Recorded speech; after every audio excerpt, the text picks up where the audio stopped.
Hi, everyone. So we'll be talking about final merits in this live stream. The question I get all the time is, what is final merits for EB-1A and O-1? The way to think about final merits is to think about what EB-1A and O-1 are actually about. They are about showing that you've risen to the top of your field. If you are unable to show that you've risen to the top of your field, you don't have strong final merits. Now, if you are able to show that you've risen to the top of your field, then you have strong final merits. That's really all it is. Final merits is about whether you can show that.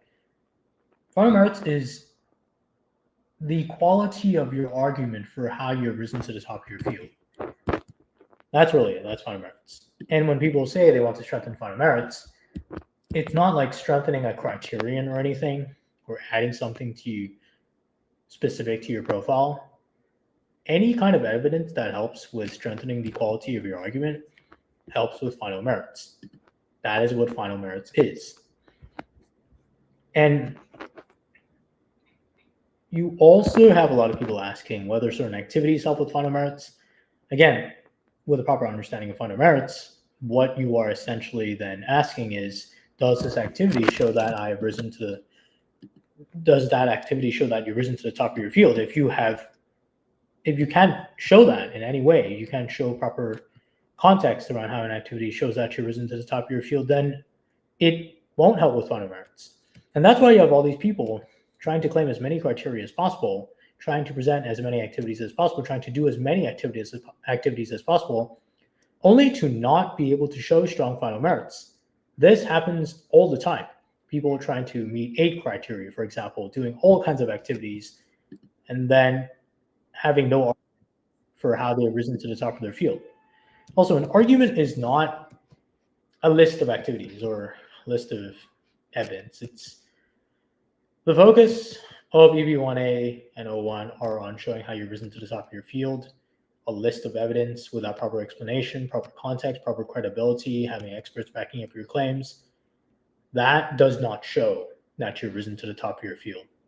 A list of evidence does not show you've risen to the top of your field. So what does? A strong argument, starting off with a case narrative. What is it that you have done, or what significant outcomes have you created through your work that indicate that you've risen to the top of your field? And then building around that. That could be a particular domain or a particular industry or a particular problem you've helped solve as a professional, a particular set of technical expertise. It doesn't have to be a particular industry as well. It can be all of the above. So starting off with that, and then showing evidence that relates to that main point of how you've risen to the top of your field. So say you're saying, I don't know, like you're a top AI expert. You would then want to show evidence that you've gotten external recognition within the field of AI or your particular domain of AI, and then internal recognition in that you've been recognized within your company for your work in AI. That's what you got to focus on, and for a strong profile overall. I do not know too much about finding agents for O1. I do know it is one route to take, but I do not have more information to share on that because I haven't really looked into this route itself. I do know that people do take this route though. But going back to the topic at hand, and also feel free to start asking questions because that's really all I wanted to cover about final merits. Final merits is really just whether you can show that you've risen to the top of your field. If you have strong final merits, that means you have been able to show that you've risen to the top of your field. And that could be through evidence that is related to the criteria. That could be evidence that is not related to the criteria. So speaking, for example, doesn't fall under any criterion, any of the criteria, but it still does count towards final merits because speaking at, say, a prestigious industry conference could count as evidence that you've risen to the top of your field. By a full-time job in LLC, I want to have flexibility, you can use an agent for this case. Well, you'll want to speak to a lawyer. Raj asks, can competing offers be considered as part of final merits? Not sure what you mean by competing offers, but can you somehow weave a narrative that shows that you have risen to the top of your field based on competing offers? Although I'm not quite sure what that actually means. Also, you can have evidence count towards a criterion, not claim the criterion, and still be able to show strong final merits. That is absolutely possible. You don't have to have evidence count towards a criterion or multiple criteria.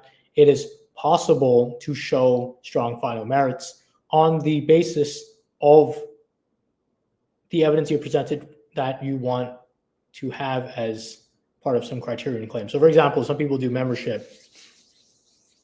Some people try to claim membership. They do all these membership activities. They may not be able to claim membership at the end, but they can still have that evidence count towards final merits, especially if those memberships show that goes into the top of their field. Job offers from other companies. I have not encountered this kind of evidence for showing strong final merits. I mean, I guess you could argue that if you got 2 to 5 offers from really top companies, it's an indication that you're a respected expert. But I wouldn't say that would be the centerpiece evidence, because that if you are getting like lots of prestigious job offers, you probably have all kinds of other examples of industry recognition outside of your company that you can then use for your profile.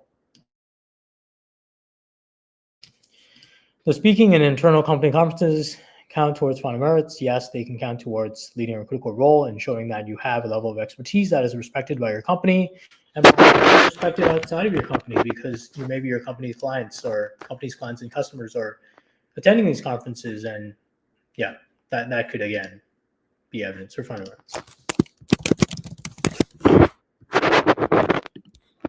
Anyone else have questions?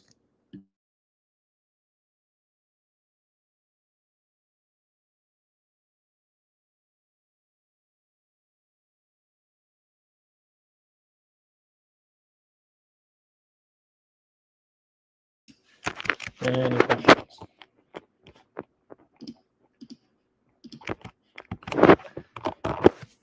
Yeah, I think final merits is overcomplicated. It's also not something that people really focus on when profile building. The focus is always on the criteria. And it's a common misconception that if you have evidence for 3 or more criteria, you have a strong EB-1A. That is absolutely not the case, because it's possible to be able to claim 3 or more criteria and still not have strong final merits, because you haven't really included sufficient evidence that shows that you've risen to the top of your field. Maybe you included 1 or 2 examples, but not really beyond that. Great. How do you show proof for that? You show proof for that by getting perhaps like internal invitation emails or letters of recognition or thanks from like people at your company, perhaps executives.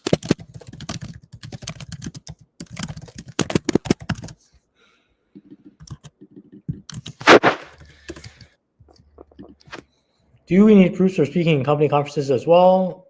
Probably. If you spoke at a top company conference, even if it's a part of your company, you might want to at least get some sort of invitation email, or perhaps some sort of letter of participation, or maybe or photos from that event itself. That could also help. Any other questions?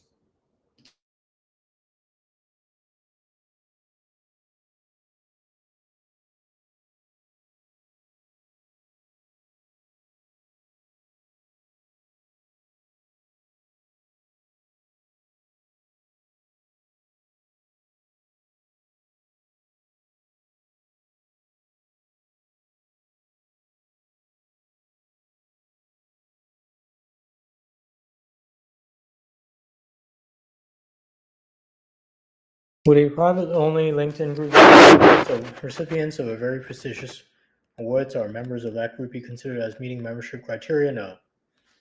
Unless you can show a requirement of membership is outstanding achievements, but then you're going to have to prove that. If the group just kind of exists for people who got this award, then it wouldn't really be the group itself. It would be some sort of, it wouldn't be like the LinkedIn group itself. It could be like some sort of story. But I haven't really encountered this kind of example as evidence of membership.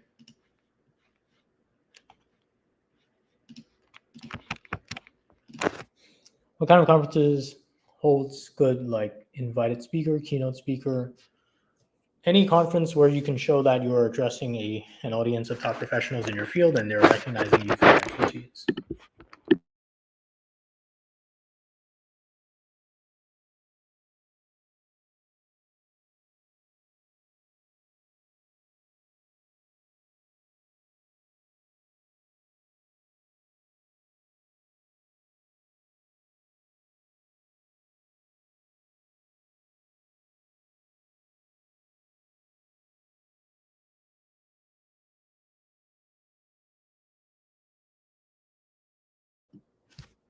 Can judging student hackathons be considered for final merits? My understanding is they're not sufficient for judging criteria. Not really, because you're not judging the work of other industry professionals. So how can that be a representation of your industry expertise? To a level that shows that you've risen to the top of your field. It can still be an indication of expertise, but not really strong for final merits. Are the volunteering and mentoring young kids in high school count anyway in final merits? No, because it doesn't really show that you've risen to the top of your field to such an extent that you can argue that you are one of the very top professionals in your field.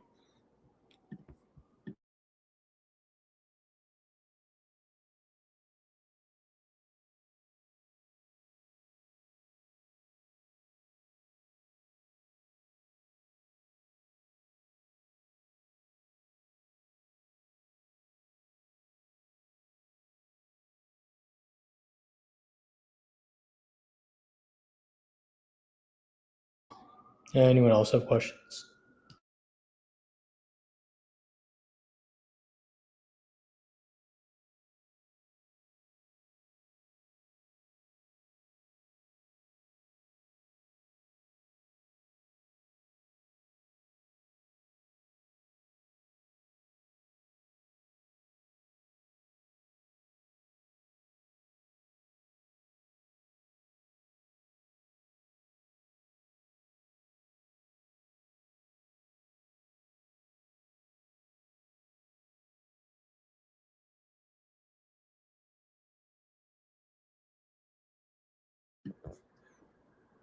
All right, if there are no other questions, thanks everyone for joining today's live stream.